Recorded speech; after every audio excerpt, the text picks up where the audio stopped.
दा मानगोनां रायजोफोर नोंथांमोना मिथिगौ भारतआव गोदान मोनसे आयेन बानायोबा संबिजिताव माबा मोनसे गोदान आयेन लाबोयोबा बेखौ भारतनि पार्लियामेन्टआनो थिग खालामो।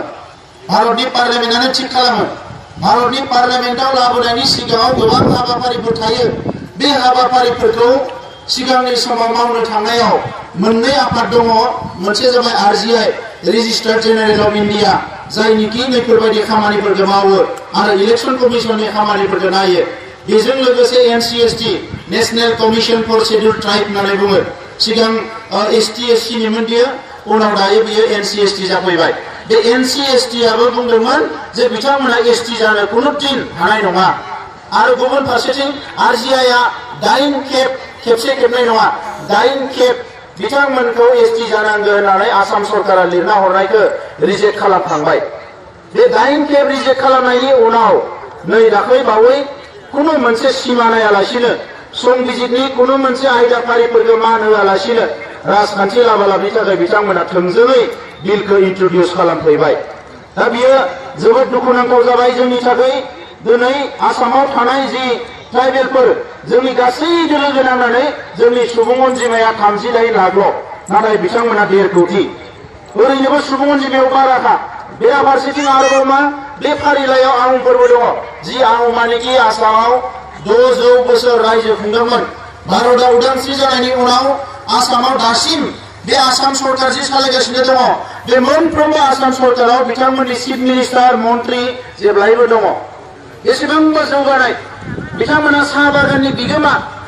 आसामाव जेसेबां डाक्टर इन्जिनियार दङ, आईएएस अफिसार दङ, बिनि बांसिनानो बिथांमोननि अफिसारफ्रा गासैबो बिथांमोननियानो आहमफोरनियानो बारा। दा बेखौ नायनानै जों बुंदों जाय हारिया एसेबां जौगानाय बे हारि गोग्लैसोनाय हारिखौ समानै थाफानो होयोबा बोरै जानो? मैदेरजों मोसौजों लाखियोबा मैदेरा जेसेबां जागोन मोसौआथ' बिसिनि जानो हाया। बे मोसौआ जानांगौ खाजाखौ आदारखौ मैदेरा जाजोबनानै मोसौखौ मोनजाहोनाय नङा। दा बेफोरबायदि अबस्था। दा बेखौ जों मानो खालामनो? बिनि हेंथायै सरकारखौ गोबांबार बुंनाय जाबाय। नाथाय दायो राजनिति लाबालाबनि थाखाय बिथांमोना जेरैखि जाया बे खामानिखौ मावफुंनायनि लामाथिं थांबाय। दा नंखायनो रायजोफोर जोंनि आखायाव लामाया मोनथामल'। 1 नम्बर लामायानो जाबाय सोमावसारनाय। जेरै आलादा रायजो बिनायाव जोङो सोमावसारबाय थादों, नैबे हाबाफारिया आलादा रायजो बिनायजोंनो समान समान गोनांथि जाफैबाय। समान समान गोनांथि जाफैबाय। आरो आसामनि गुबुन ट्राइबेलफ्रा बेखौ बेसेबां सिरियासलि लानो हागोन, बेसेबां गोथौ गोरबोआव लानानै खामानि मावनो हागोन, जोंहा माखासे दाउट दङ। मानोना जोंनि सुबुं अनजिमायानो ट्राइबेलफोरनि गेजेराव बयनिख्रुइबो बांसिन। नर्थ इस्टआवनो जोंनियानो बारा, आसामावबो जोंनियानो बारा हारसिं नायोबा। आरो बिनिखायसो बर'फ्रा दिनै सोमावसारनायाव थावरिबोनो हादों। नाथाय माखासे हारिफोर दङ जायनि सुबुं अनजिमाया 1 लाख, 2 लाख, 50,000, 1.5 लाख, 3 लाख, 4 लाख बिदिल'। बै सुबुं अनजिमा खम थानाय हारिफ्रा दिनै सोमावसारनो हाया।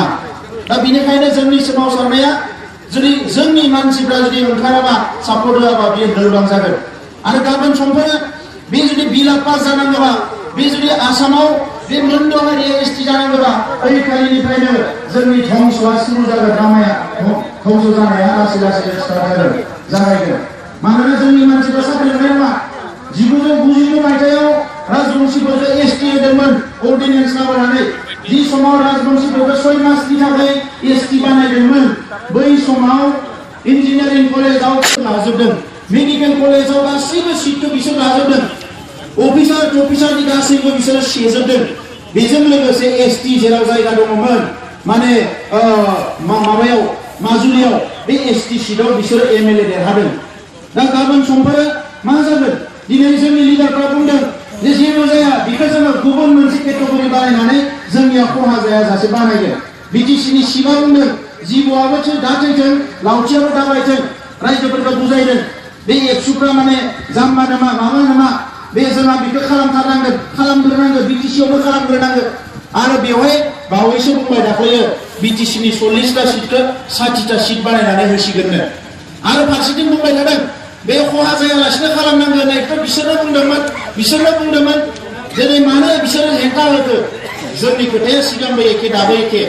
जोङो सिगांबो खहा जायालासिनो खालामनांगौ होननानै बुंखायाखै। मानो बुङाखै? खालामनो थाङोबा खहाया जाखागोन। जों बुंदों बिसोरखौ ओबीसी हिसाबैनो राजनीतिक अधिकारखौ हो। बिथांमोना ओबीसी दायो आदार बेकवार्ड क्लास।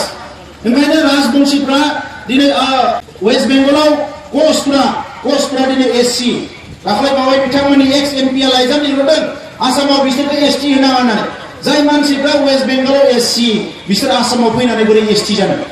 एसटीथ' जानो हाया। मोनसे हारियानो मोनथाम मोनो नामा? ओबीसीबो एससीबो एसटीबो।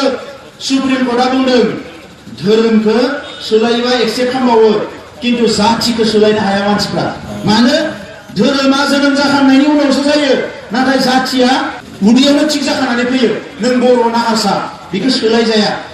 दा बिनि उनाव नै बिथांमोना सिगांनिफ्रायनो बिटिसिनि सिगांनो बुंदों जोंनियावसो जाग्रोनांगौ। दिनै पार्लियामेन्टआव बिला लाना फैबाय। दा दाख्लैबावै आरोबाव जों खोनानो मोन्दों बिटिसिआव एनअसि हरबावबायनो जोंनियाव जाग्रोनांगौ होननानै।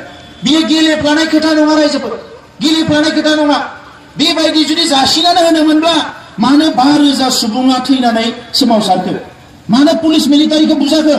मानो बुजाहोखो रायजोफोरखौ? मानो खाखब जाहोखो? मानो जेल जाहोखो रायजोफोरखौ? जाय बिटिसिखौ 5,000 सुबुं थैनानै मोनबाय, बे बड'लेण्ड आन्दोलनाव दिनै बेंगुरा जाबाय, जिनाहारि जाबाय। दिनै जासिनानै बुंदों जोंनिया 60टा समष्टि जासिगोन 40टायाव, आरो बिनिनो 20टाखौ मालायनो हगारगोन, 8टाखौ आदिबासी राजबंशीनो राननानै होगोन, 12टाखौ अबेन हगारगोन। एबसुखौ सोंदोंनो बिमा बिफानि सम्पति नङा बर' जाथिया। जोंबो बिथांखौ सोंगोन बिटिसिआ नोंथांनि बिमा बिफानि सम्पति नङा बियो, नंगौना रायजोफोर? बे बिटिसिआ रावबो चिफ एमएलए मन्त्रिनि बिमा बिफानि सम्पति नङा। बियो सम्पतिबा मुंख्लंफोरनिसो सम्पति। सोरबा बुङोबा जोंनि मुंख्लं नखरनि मानसिया फैनानै बुङोबा बे आंनि सम्पति, आंनि फिसाया थैनानैसो मोननाय, आं मानिना लागोन येस नोंथांनि सम्पति। जायफोरा दिनै लिडार जानाय समावबो आजादि जाबोबाय, दिनै लिडार जाखांना माने बै सोमावसारनायनि उनाव फैनानै एमएलए मन्त्रि जानानै करोड़ टाका कामायबाय, लिडार जाफैबाय, बिथांमोना दिनै मालायखौसो सोंदों। एबसुआ माने मा होनो बेखौ? एबसुआ बर' जाथिनि बिमा बिफा नङा। जोंलाय माला बुंनाय बिमा बिफा?